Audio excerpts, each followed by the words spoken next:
Señor Pereira y de Martín Carranza Torres. Nico, tu lugar, nos vemos.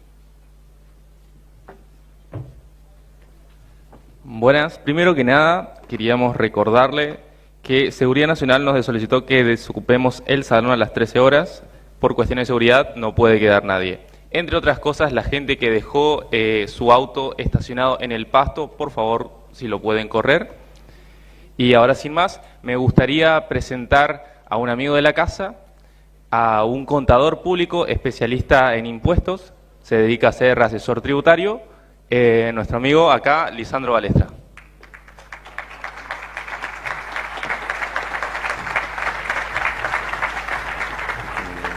Bueno, buenos días.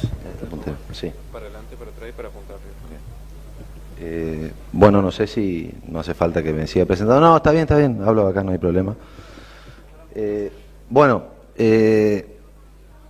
Hay mucha expectativa respecto de las reformas, tanto laboral como fiscal, previsional, etcétera, de las cuales no vengo a hablar. Vengo a hablar de otro tema. Y quiero empezar comentando algunas sensaciones que vi en la campaña, gobernadores que decían que le iban a cortar la melena al león, otros que pedían que le saquen el pie de la cabeza a los productores, a los empresarios del interior, algunos que se fueron a hacer una guitarreada a Plaza de Mayo, a pedir obras, y todos pidiendo obviamente reformas, recursos, se alegaban la defensa del empresariado, y me llevó a una pregunta, citándolo a Alberto Medina Méndez, maestro, ¿y por casa cómo andamos? ¿Qué está pasando en las provincias?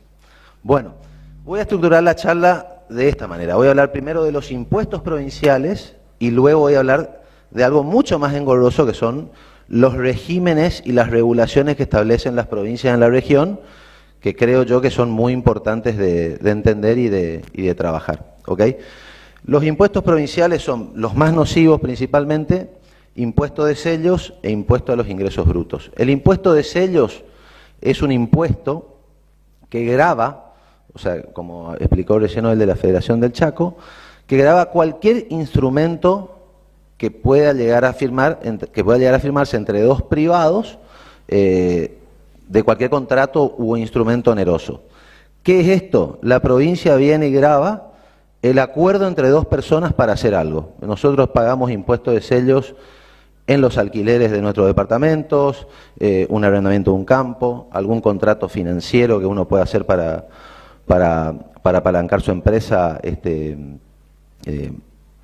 mediante una entidad financiera, mediante un banco, etcétera, etcétera, etcétera. Este impuesto principalmente lo que genera es un castigo a la inversión, por supuesto que incrementa muchísimo la informalidad en las transacciones entre partes, y además no tiene un efecto recaudatorio muy alto en los presupuestos provinciales. Por eso es muy extraño que no trabajen las provincias en eliminar este impuesto, que es realmente muy nocivo para lo que es la actividad privada, la expansión de cualquier empresa, e inclusive las reorganizaciones que puedan tener grupos económicos familiares o lo que fuera, porque si bien el Estado Nacional no grava este tipo de reorganización, o sea, el Estado Nacional permite las reorganizaciones libres de impuestos, las provincias no.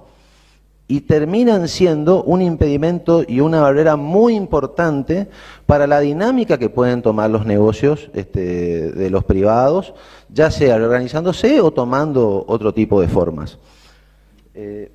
Bueno, después viene el impuesto más nocivo de todos, un impuesto siniestro, medieval, que es el impuesto a los ingresos brutos, que lo cobran todas las provincias. Corrientes, es la verdad hay que decir, si pongo muchos ejemplos de Corrientes no es porque tenga algo contra Corrientes, pero obviamente es la provincia que más conozco cómo trabaja. En nuestra región tenemos, yo lo dividiría en dos partes, tenemos el medioevo, que sería Formosa, algo muy parecido que sería Misiones, y después vienen Chaco en un camino de descendencia en su voracidad recaudatoria, y Corrientes, que de las 4 provincias claramente es la que menos grava en cuanto al alícuota o lo que fuera, el impuesto a los ingresos brutos. El impuesto a los ingresos brutos, ¿por qué es siniestro? Tanto como sello, pero ¿por qué el impuesto a los ingresos brutos particularmente siniestro?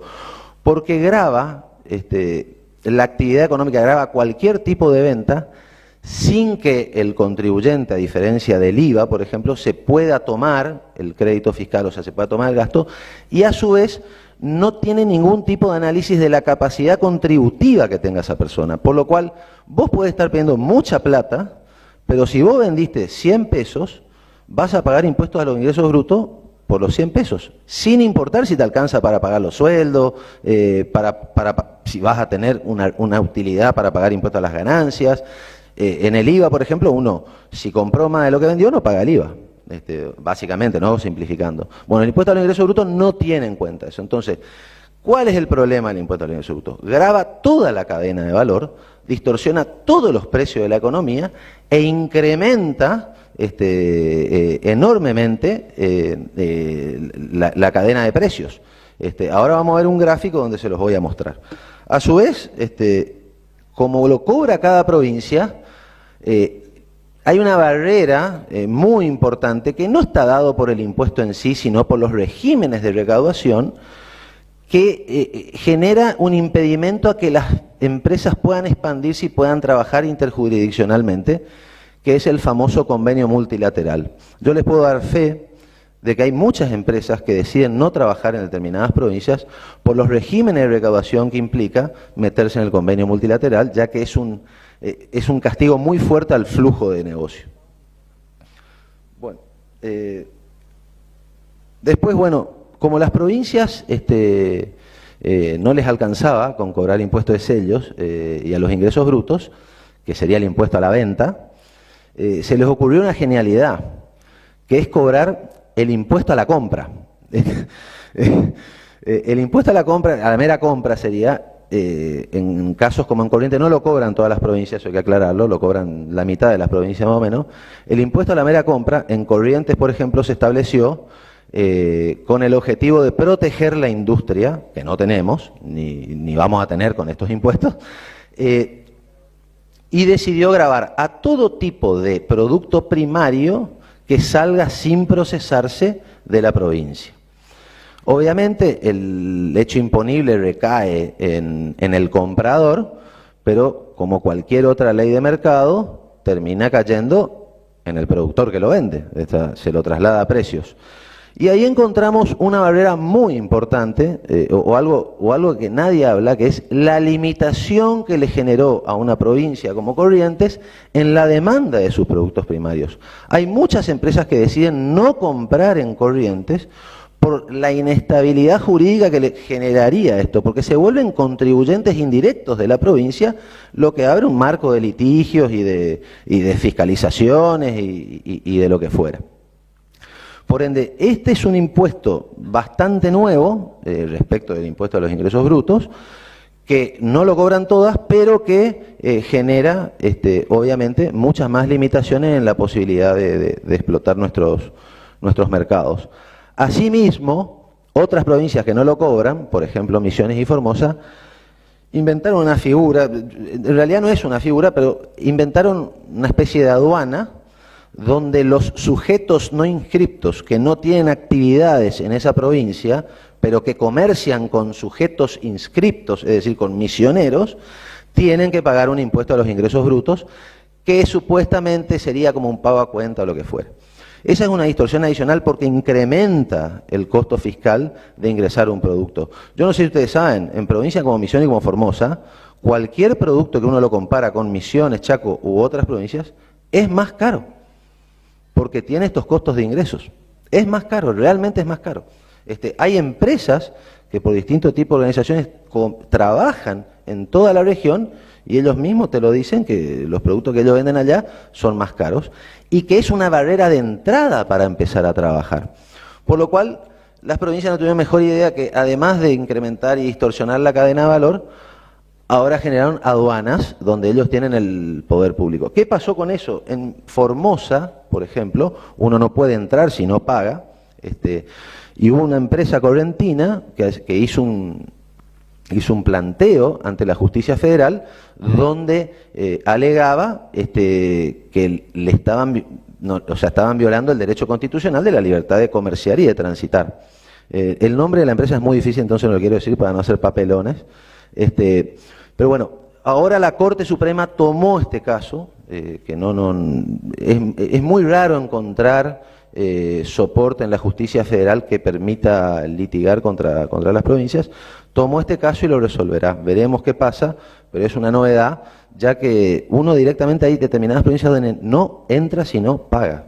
¿Ok? Bueno, acá simplemente como para explicar brevemente cómo impacta el impuesto a los ingresos brutos en la cadena de valor, lo que hice fue pensar cualquier producto, por ejemplo, producción primaria, que por ejemplo en Corrientes no estaría inscripto, vendo producción primaria Entre Ríos, supongamos, bueno. No paga ingresos brutos, pero sí paga impuesto a la mera compra, esa venta. O sea, paga el comprador obviamente, pero paga impuesto a la mera compra. En cada eslabón de la cadena de valor y en cada eslabón de transporte, en todas estas etapas se genera un nuevo hecho imponible. Y cada sujeto de la etapa termina pagando impuestos a los ingresos brutos. Hagan el cálculo, vamos a tomar la alícuota de corriente, 2,9, que es la más barata de todas. Hagan un producto a 100 pesos que se le va agregando valor y que va incrementándose en 2,9% el costo de producción. Y toda esa carga impositiva, ¿saben quién la termina pagando, no?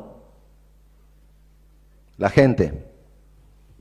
La gente, no las empresas ni los grandes empresarios, la gente lo termina pagando. ¿Ok? Bueno. Pasemos a algo mucho más siniestro, que puede ser el impuesto a los ingresos brutos, que son todas las regulaciones y las exenciones y los regímenes de recaudación que trabajan en este ámbito. Obviamente, uno puede hablar con cualquier funcionario público de cualquier provincia y le van a decir, bueno, sí, está bien, nosotros cobramos el impuesto a los ingresos brutos, pero en determinadas etapas de la cadena productiva, generalmente en esta región la producción primaria está exenta. Entonces lo que te dicen es nosotros defendemos a los productores, pero bueno, tratamos de defendernos también con nuestros recursos. Hay que hacer algunas aclaraciones en eso. Las exenciones no son exenciones, no están exentos todos los productores de algún bien.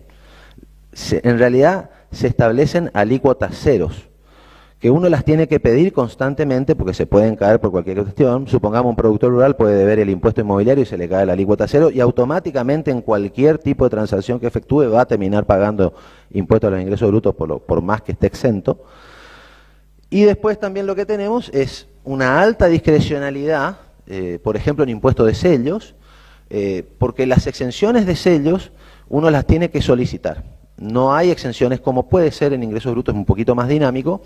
Y esto, el tema de la discrecionalidad lo que genera es una alta dependencia de tener una buena relación con los funcionarios públicos, con quienes te dan las exenciones, porque son costos muy altos los que uno paga si no está exento.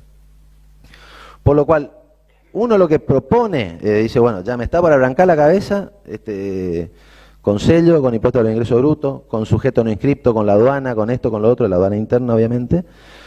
Por lo menos generemos un dinamismo para que los contribuyentes no tengan que andar atrás de la falda de los funcionarios, de los secretarios, etcétera, solicitando que no se les caigan las exenciones y que realmente las provincias defiendan la producción y la inversión como dicen que lo hacen.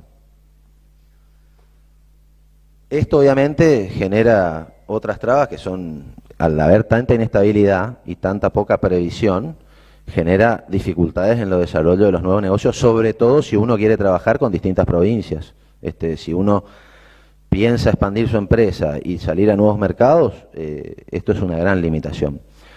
Y después viene algo que es bastante más siniestro que el impuesto en sí, que son los regímenes de recaudación y los agentes de recaudación. Los regímenes de recaudación son las formas por las cuales las provincias reglamentan una anticipación de la recaudación, es decir, se anticipan a que el hecho imponible ocurra, y entonces ante cada transacción que un contribuyente hace, se le efectúan retenciones o percepciones o lo que fuera, que son un adelanto del impuesto que va a pagar. El contribuyente se toma el pago a cuenta y el día que determina su impuesto mensual de los ingresos, de los ingresos brutos, se toma todos esos pagos a cuenta y paga por la diferencia.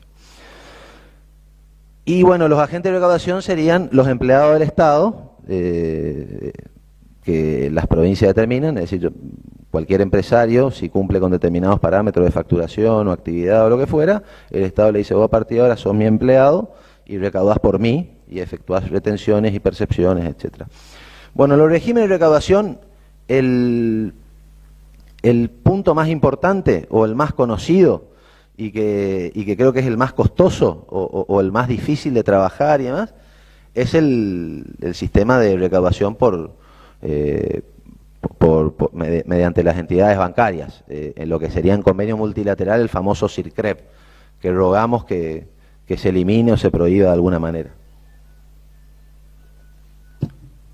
En cuanto a los regímenes de recaudación por entidades bancarias, podemos encontrar muchísimas dificultades. Por ejemplo, una empresa puede tener una actividad que esté exenta y otra actividad que no esté exenta. En general uno tiene que tramitar exclusiones y demás para que no se le retenga. El banco retiene automáticamente, funciona por sistema. Entonces ahí se efectúan, lo tomo como ejemplo porque es el peor de todos. ¿Qué es lo que pasa? Entra dinero en tu cuenta y no importa sobre qué sea, el banco te efectúa la percepción. No importa si es de una actividad grabada, si no es de una actividad no grabada, en ingresos brutos obviamente, no importa si te transfirió tu hermano una plata para la vaca, para el regalo de cumpleaños de alguien, te lo retienen. Hay un ejemplo muy claro que sucedió el año pasado con el blanqueo de capitales, donde muchas empresas, muchas provincias eximieron, o sea, se excluyeron de cobrar ingresos brutos por el blanqueo y nunca mandaron las instrucciones a los bancos. Nunca le avisaron a los bancos o lo tomaron a último momento y los bancos retuvieron muchísimo, pero muchísimo dinero mediante este sistema por el dinero blanqueado que tenía que ir a los bancos. O sea, la obligación era depositar en el banco. Bueno, esto obviamente golpea fuertemente el flujo de negocio de cualquier empresa. En muchos casos genera saldos a favor muy difíciles de recuperar en el corto plazo. En un contexto de estabilidad un poco más ordenada como el que tenemos no es tan nocivo, pero imagínense lo que fue esto durante todos estos años de altísima inflación, cómo el patrimonio o el flujo de caja de una empresa se iba depreciando día a día, mes a mes, por estas cuestiones. Y acá tenemos un punto muy particular en la región, que creo que se tiene que trabajar, que es que en este orden, Misiones, Corrientes y Formosa, Chaco no está en este grupo, son las provincias top en recaudación, adelantada. El promedio de recaudación de saldos adelantados de cualquier provincia, el promedio es 1 mes y pico, 2 meses, supongamos decir, uno está pagando ingresos brutos 1 mes adelantado, por así decirlo. Corrientes tiene 6. De la poca información que hay, tiene 6, por lo cual la alícuota efectiva del impuesto a los ingresos brutos de Corrientes sería, como para simplificar, un 50% más alta de la que dicen que es, porque uno tiene adelantado 6 meses. Conozco pocos contribuyentes que tributen ingresos brutos que no tengan saldo adelantado. Esto ya es una experiencia personal de mi trabajo. Y Misiones tiene más de 1 año de recaudación adelantada. Más de 1 año. Por lo cual, Misiones, que no es una provincia que tenga alícuotas bajas, que además cobra el ingreso, encima tiene saldos adelantados que son imposibles de recuperar. Después, bueno, vamos al tema de los agentes de recaudación, que seríamos todos nosotros, todos estamos sujetos a poder ser agentes de recaudación. Bueno, obviamente que eso genera un peso administrativo y una carga en el trabajo de las empresas por la responsabilidad. Uno está manejando dinero que le dio un cliente o un proveedor y se lo tiene que depositar a la provincia. Las consecuencias penales de incumplir o de fallar en este proceso son gravísimas y uno no tiene forma de salirse de eso. El Estado, de acuerdo, define determinados parámetros, te determina que vos sos agente de recaudación y no podés hacer nada. Tengo un caso muy particular de una empresa que ha sido, por cuestiones de facturación, de actividad, lo que fuera, fue designada agente de recaudación. Miren a los disparates que llegamos. Tuvo que readaptar todo su sistema, comunicarse con todos sus clientes, con todos sus proveedores, pedirle todas las inscripciones que tengan en corrientes para ver a qué tipo de régimen de retención o de percepción aplicaban. Tuvo que capacitar a sus empleados, asesorarse con el estudio, esto, lo otro, allá, llamar a abogados, hacer esto. ¿Ustedes saben cuánto era la masa de clientes que tenía que efectuarles retenciones y percepciones? El 7%. Lo que recauda esa empresa es menos de lo que paga ingresos brutos por mes. Para que se den cuenta el disparate al cual nos llevan a veces la voracidad por eficientizar la recaudación de las provincias.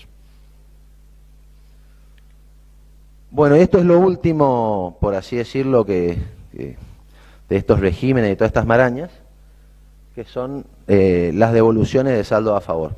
Bueno, como les digo, en general en nuestra región trabajamos con muchos saldos adelantados, nos efectúan retenciones indebidas, como ocurrió en el blanqueo, por ejemplo, lo hablo de algo en masa, pero en la particularidad de cada empresa suele ocurrir. A veces hay empresas que tienen actividades grabadas y actividades no grabadas, entonces les van dando exclusiones de todos estos regímenes, pero a veces se caen, y cuando se caen uno tiene que volver a pedirlos. En cuanto a las devoluciones de saldo a favor, hay un gran inconveniente, que es que la ley, el Código Fiscal, en Corrientes, por ejemplo, y en otras provincias es peor, debo reconocerlo, nos abren fiscalizaciones por todos los periodos no prescriptos. O sea, uno puede tener una retención indebida por una operación inmobiliaria, supongamos que no está grabada en ingresos brutos, y le efectúan la retención. Obviamente eso puede ser un dinero muy superior al flujo de dinero que puede tener esa empresa normalmente. Y entonces ahí uno se abre a fiscalizaciones, a pedido de información, a estructuras, a respuestas al fisco, extractos bancarios, documentar transacciones, una cosa de loco, en la cual en general los contribuyentes desisten de hacerlo. Prefieren tener la plata muerta antes que ir a pedirle al Estado que les devuelva. A ese nivel de apriete, de presión llegan los estados provinciales, donde obviamente uno tiene pocas herramientas, porque también tiene que discutir con jueces que son de la provincia, qué juez va a fallar en contra, etcétera. Bueno, este es un punto para mí el más problemático por la inseguridad jurídica que genera. Acá este tipo de cosas no pueden suceder en provincias desarrolladas, ni suceden en países desarrollados. O sea, estamos hablando de una estructura tributaria que en general en el mundo no existe. O sea, el impuesto al ingreso bruto no existe en ningún lugar del mundo o en casi ninguno. Quizá exista en otro. Y obviamente uno acá queda atado a muchas discreciones del fisco. Después de que nos arrancaron la cabeza con impuesto a los ingresos brutos, de que se nos cayeron las exenciones, nos confiscaron y nos retuvieron indebidamente el dinero, les pedimos la devolución y terminamos en una fiscalización de 5 años, tenemos un montón de otros obstáculos, como pueden ser todos los tipos de tasas, trámites, guías, bueno, lo que se les ocurra. En la provincia todo se cobra, todo, no hay nada que no se cobre. Un libre de deuda en un municipio se cobra, todo hay que pagar. Por ejemplo, hay programas de promoción, de desarrollo industrial, de comercio y demás, donde la promoción es no te voy a cobrar tanto o no te voy a cobrar. O sea, debería ser exactamente al revés. Entonces, nosotros siempre terminamos atados a una maraña de tributos donde no se mide nuestra capacidad contributiva, donde probablemente estemos haciendo un esfuerzo económico que no tenemos para afrontar, y después todo este tipo de regulaciones. Y una vez que estamos consellado, tasa de justicia y demás, que esto que lo otro, o sea, ya me parece que ya es suficiente el trabajo que nos generan las provincias, Vienen, nos golpean la puerta. Miren quiénes. Los intendentes. Los intendentes nos piden tasa de habilitación, tasa de seguridad e higiene, tasa de alumbrado, tasa por respirar, tasa por bañarse, tasa por ponerse el traje y tasa a la corbata. Bueno, acá quiero hacer un punto en particular con una tasa que en general es muy alta, no tanto en nuestra región, pero sí en otros lugares. De hecho hay un video, ahí lo veo al senador, hay un video entre un empresario paraguayo y un empresario argentino donde se habla de todo este tipo de cuestiones. La tasa de seguridad e higiene, o sea, el primer concepto, la tasa es lo que el municipio te cobra por prestarte un servicio. Es decir, tiene un costo determinado y en base a eso se te cobra. La tasa de seguridad e higiene no tiene nada que ver con esto. Es una tasa que se le cobra a cualquier comerciante sin importar la actividad que desarrolla y qué es lo que necesita para trabajar, donde el tributo se paga en base al nivel de actividad económica. Es un impuesto a los ingresos brutos 2. O sea, pagamos impuesto al ingreso bruto en toda la cadena de valor y le volvemos a reventar la cabeza al contribuyente con otro impuesto al ingreso bruto. O sea, y ahí depende de la discreción y la voracidad por tener dinero del intendente de cuánto va a pagar ese contribuyente local. Una locura. Bueno, ese es el paneo de lo que son las estructuras fiscales en las provincias y los municipios. Obviamente no tenía mucho tiempo para explicarlo. Si no se entendió mucho, les pido disculpas, pero el sistema está hecho para que no se entienda mucho. O sea, esto está hecho para que no se entienda. Y yo traté de repasar o pasar por los 3 o 4 puntos más dificultosos o más engorrosos a la hora de trabajar y de producir. Y entonces yo tengo un par de reflexiones. Para nuestra región, el desarrollo productivo depende solamente de las reformas nacionales que los gobernadores están pidiendo a gritos. ¿Tenemos las expectativas como contribuyentes, como ciudadanos, como empresarios realmente direccionadas? O sea, ¿estamos exigiendo como tenemos que exigir a nuestros distintos estamentos que nos gobiernan? ¿Nuestras provincias están trabajando en esto? Yo no veo que estemos trabajando en esto. Y es lo que más me preocupa. Como conclusión, yo lo que